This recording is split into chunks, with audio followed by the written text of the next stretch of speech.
आखिरकार पाकिस्तान में आम चुनाव होने जा रहे हैं, यानी जनता इन चुनावों के जरिए अगले 5 साल के लिए अपने भविष्य को तय करेगी। देश में चुनाव तब हो रहे हैं जब लोग आसमान छूती महंगाई से जूझ रहे हैं। इसके साथ ही यहाँ के लोग कई आर्थिक और राजनीतिक संकटों के बीच अपनी जिंदगी जीने को मजबूर हैं। इस बीच पाकिस्तान में भारत के पूर्व उच्चायुक्त अजय बिसारिया ने कहा कि ये चुनाव न केवल सबसे अधिक अनुमानित है बल्कि धांधली से भरे हुए हैं।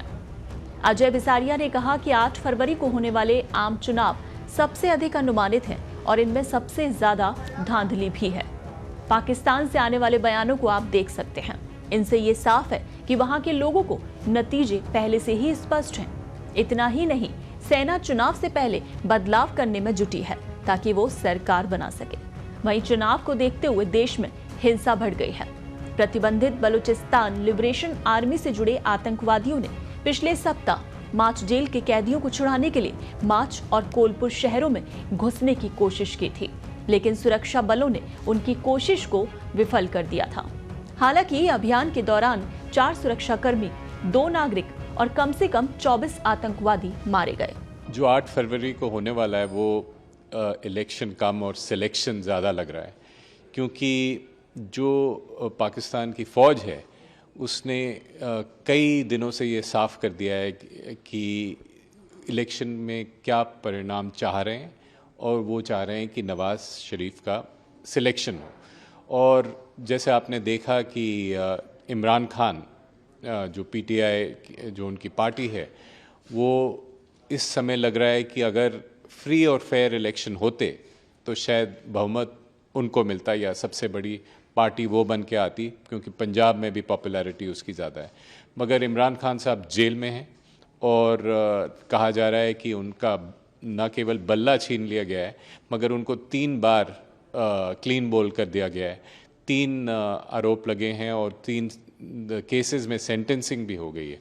और ये प्रयास है कि उनको बिल्कुल बाहर रखा जाए, उनको उनकी पार्टी को तोड़ के अलग रखा जाए और किसी तरह से एक कोalition या तो लाएं, एक शेकी कोalition जिसको फौज कंट्रोल कर सके। इस समय भविष्यवाणी करना थोड़ा मुश्किल है, क्योंकि अभी साफ नहीं है कि किस तरह के परिणाम आएंगे, किस तरह की सरकार सत्ता में आएगी।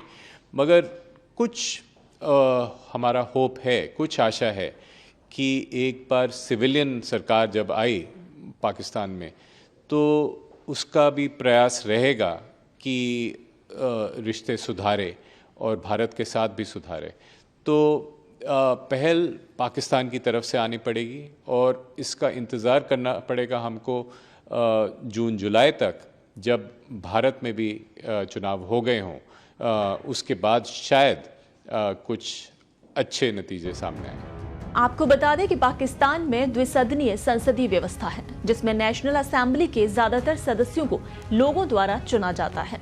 नेशनल असेंबली में कुल 336 सीटें हैं, जिनमें से 266 सीटों के लिए लोग मतदान करते हैं। वहीं 60 सीटें महिलाओं और 10 सीटें गैर मुस्लिमों के लिए आरक्षित होती हैं। पंजाब प्रांत में सबसे ज्यादा 141 सीटें, सिंध में 75, खैबर पख्तूनख्वा में 55, बलूचिस्तान में 20 और इस्लामाबाद में 3 सीटें हैं। पाकिस्तान में फिलहाल 12 करोड़ 85 लाख मतदाता हैं, जो देश की कुल आबादी का आधे से अधिक हैं।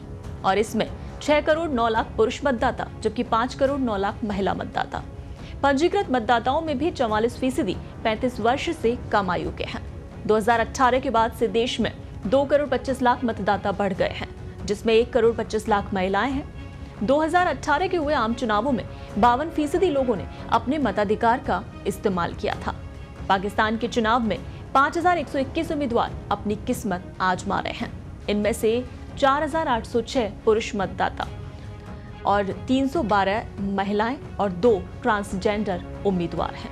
From all accounts, these elections on 8 February are not just the most predictable, but also the most rigged.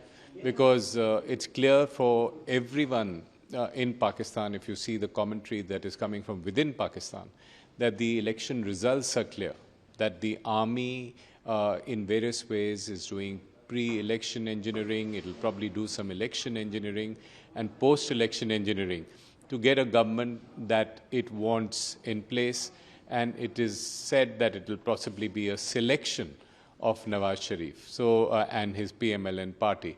So I think that is the widespread expectation, and that's fairly accurate.